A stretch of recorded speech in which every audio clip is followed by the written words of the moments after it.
13 जुलाई 1931 का रेजोल्यूशन, जिस रेजोल्यूशन को लेकर इंडियन एक्सप्रेस और कई और अखबारों में खबर आई कि रेजोल्यूशन को लेजिस्लेटिव असेंबली ने एडमिट किया है, और उसके बाद कई लोगों ने उस पर तबसरे भी करने शुरू कर दिए और ये कहना भी शुरू कर दिया कि अब ये रेजोल्यूशन असेंबली में मूव होगा और मूव होने के बाद इसके ऊपर बहस होगी। और आपने देखा भी होगा कि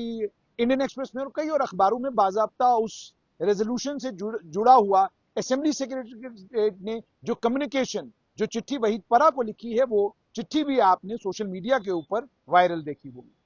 लेकिन क्या हकीकत है इसकी? हकीकत ये है कि ये रेजोल्यूशन असेंबली में गया जरूर था, लेकिन असेंबली में प्रोसेस से गुजरने के बाद ये रेजोल्यूशन असेंबली में यानी ऐवान में मूव होता। लेकिन अभी जो मुझे जानकारी मिली है, सरकारी सूत्रों ने जो जानकारी दी है उसके मुताबिक वहीद परा का जुलाई 13, 1931 का जो रेजोल्यूशन है वो रेजोल्यूशन ड्रॉप हुआ है,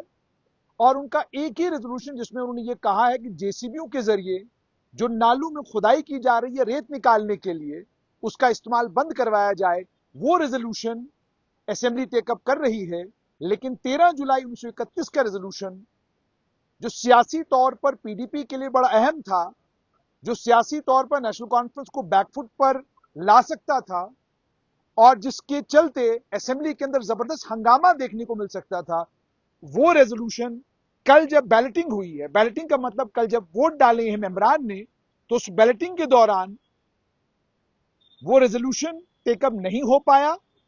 और अब जो 14 रेजोल्यूशन, जिसमें से 7 तारीख को 7 रेजोल्यूशन टेकअप होंगे और 9 तारीख को 7 और रेजोल्यूशन टेकअप होंगे, दोनों तारीखों में ये रेजोल्यूशन जो 13 जुलाई 1931 से जुड़ा हुआ है, ये रेजोल्यूशन ड्रॉप हुआ है, ये टेकअप नहीं होगा। तो इसका मतलब यह कि असेंबली सेक्रेटरीट ने इस रेजोल्यूशन को बैलेटिंग के लिए लिया जरूर था, लेकिन बैलेटिंग के उस सिलसिले में यह रेजोल्यूशन नहीं आ पाया। और बैलेटिंग के दौरान नेशनल कॉन्फ्रेंस के मीर सैफुल्लाह मौजूद थे, अवामी इत्तेहाद पार्टी के एक लीडर मौजूद थे, भारतीय जनता पार्टी के लीडर मौजूद थे, और भी कुछ एमएलए वहां पर मौजूद थे, जिनकी मौजूदगी में यह बैलेटिंग कराई गई। और उस बैलेटिंग के नतीजे में वहीदुर रहमान परा का ये 13 जुलाई 1931 का रेजोल्यूशन जो है वो बैलेटिंग में कामयाब नहीं हो पाया। और अब नतीजा ये निकला है कि ऐवान में 7 तारीख को, 9 तारीख को, दोनों तारीखों को ये रेजोल्यूशन नहीं आएगा। दूसरी और एक और अहम बात, 13 जुलाई 1931 को लेकर भारतीय जनता पार्टी के नेता प्रतिपक्ष ने 13 जुलाई 1931 को जो लोग मारे गए उन्हें गद्दार कहा। नेशनल कॉन्फ्रेंस, पीडीपी और बाकी तमाम जमातों ने कहा कि ये शहीद हैं, और उसके बाद हमें तनातनी और गहमा गहमी जो है वो असेंबली में देखने को मिली। अब ये लग रहा था कि शायद 13 जुलाई 1931 का रेजोल्यूशन अगर वाकई असेंबली में आता है तो दोबारा उसी तरह का माहौल असेंबली में बन सकता है। और उसके नतीजे में, क्योंकि डे वन से विपक्ष की, खासतौर पर पीडीपी और पीपल्स कॉन्फ्रेंस की ये कोशिश है कि नेशनल कॉन्फ्रेंस को वादी में एक्सपोज किया जाए और लोगों को यह बावर कराया जाए इस पार्टी में और हम में कोई ज्यादा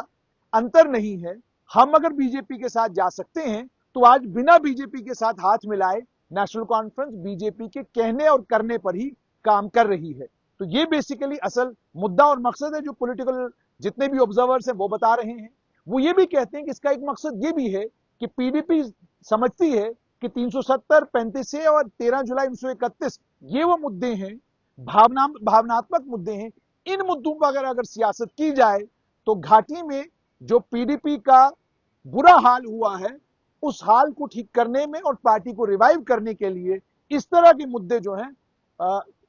मुद्दे जो हैं पार्टी को रिवाइव करने में मदद कर सकते हैं। तो ये पॉलिटिकल ऑब्जर्वर्स का मानना है। उनका ये भी मानना है कि डेलिबरेटली इस तरह के इश्यूज जो है पीडीपी असेंबली में ला रही है, जिन इश्यूज पर पीडीपी जानती है कि नेशनल कॉन्फ्रेंस इस वक्त जब वो मरकज के साथ स्टेट के लिए एक कोशिश, स्टेट के लिए तगादों में लगे हुए हैं, जबरदस्त तरीके की कॉन्फ्रंटेशन, यूं कहिए वर्बल कॉन्फ्रंटेशन बीजेपी और नेशनल कॉन्फ्रेंस के बीच में देखने को मिल रही है। वहीं पर पसे पर्दा ये भी सुनने में आता है कि कोशिशें